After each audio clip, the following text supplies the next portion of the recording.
Hello and welcome to The Insider, a show designed to clue you into the biggest news, events, and announcements inside the video games industry, discussing with you some things you may know, some things you may not, and glue hold it all together is a little bit of my own opinion.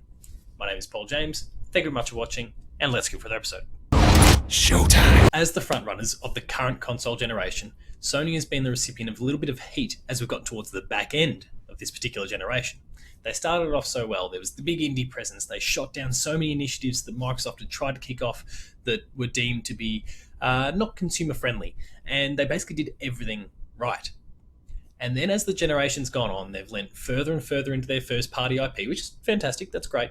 But a lot of these other initiatives, a lot of the big steps, a lot of the ideas and concepts and initiatives taken that got them to the front place have kind of fallen by the wayside because Xbox was struggling to do anything to get themselves back in the race.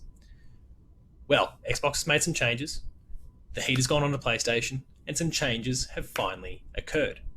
In this week's episode of The Insider, we're going to look into all the things that PlayStation's gotten up to in this past week alone that makes things look really rosy for the future going forward.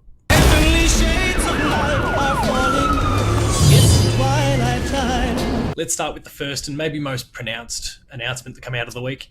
Crossplay.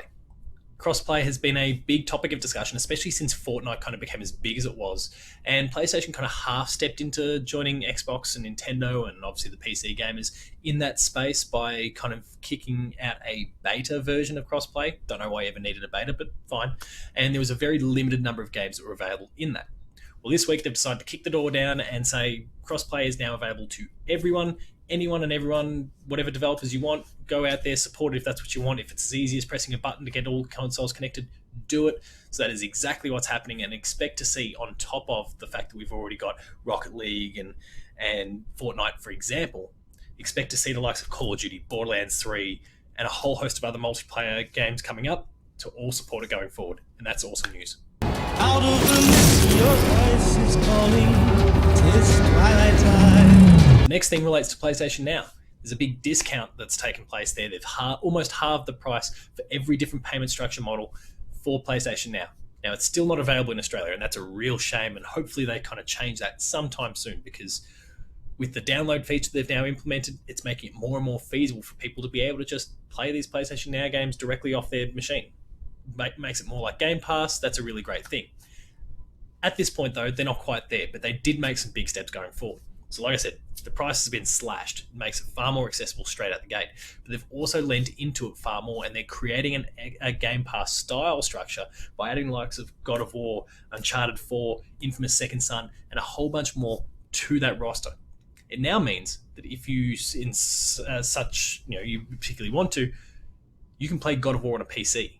You don't need a PS4 anymore, because keep in mind, you can play PlayStation Now on a PC. It's a really interesting change. They're leaning further and further into this Game Pass model. I'll be curious to see how much further they go in the future.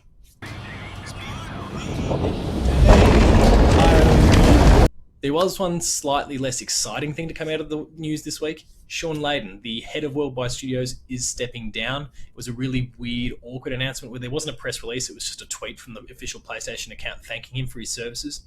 You have to wonder if there was some sort of heads butting here or anything like that. It remains to be seen, and we may never know. But he has left this week, and that's a real shame, because he was doing some great things. His stage presence when it comes to things like E3 and PSX and those sort of things was great. He was like in a really low-key sort of, you couldn't help but listen to the guy sort of way. It's a real shame. But it now means that spot's opened up, and let's see who steps into it. Please be Shu. In the same week, though, we also lost the president of SIE Japan, Sony Interactive Entertainment Japan, Atsushi Morita, which, look, we don't know necessarily how he's connected, and whether, he's retiring explicitly. That is a very clear end of career option rather than being pushed out. But again, that's going to be really interesting in the Japanese space, what that means for PlayStation going forward. What does that mean for some of the first-party games that come out of there from Studio Japan or whatever? It'll be really interesting to see how that shapes up going forward as well. Deep in the dark, your kiss will thrill me like days of old. Finally, and this last thing is me being a little bit speculative here, Ikumi Nakamura, who many of you know for her E3 showcase this year at Bethesda when she was showing off Ghostwire Tokyo, has been touring PlayStation quite a lot recently. She's been to hang out with Cory Barlog and the Sony Santa Monica team. There's a photo of her hanging out with Shuhei Yoshida, and presumably there's going to be more to come. And I've seen this occur once before. It's exactly what happened with Hideo Kojima before he joined PlayStation. Maybe this Ghostwire Tokyo superstar is about to join PlayStation. But that remains to be seen. There's nothing concrete on that. It's just me trying to connect a few dots. One to look out for, though. Together at last at It's been a week largely filled with really positive news for PlayStation, and it really shows as they move towards the next console generation, which is now realistically about 12 months away, give or take. It really shows that they are making the right decisions. They are starting to think forward. They want to ensure that they are the top of the pops again next generation. They don't want to follow what has basically become tradition in recent years, where you hit the top and maybe you get a little bit arrogant, then you fall off a cliff and you become second or third in the pecking order again. They want to make sure that they are top of the charts yet again, and they're giving themselves every opportunity by making some of these very consumer focused decisions now, so that there's no big gorilla in the background, there's no elephant on their back, there's no anything for people to be worrying about and questioning when they get up there and they announce all the cool features that will inevitably come with the PlayStation 5. And that's awesome. Keep it up, PlayStation. We are very excited. Let's take a look. Mite-ne!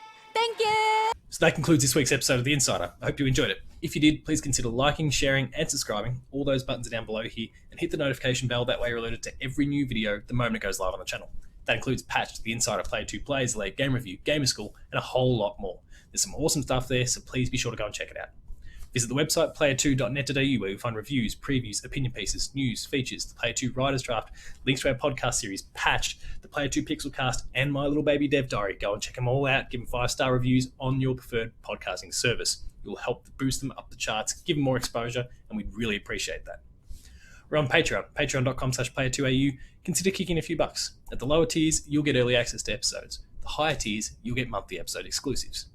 Finally, there's Twitter. You can find me at Paul James Games. The website you'll find at Player2AU. And until next time, that has been PlayStation's very consumer-forward-facing decisions that have been made this week. Things are looking really rosy, but thank you very much for watching, and I'll see you next time.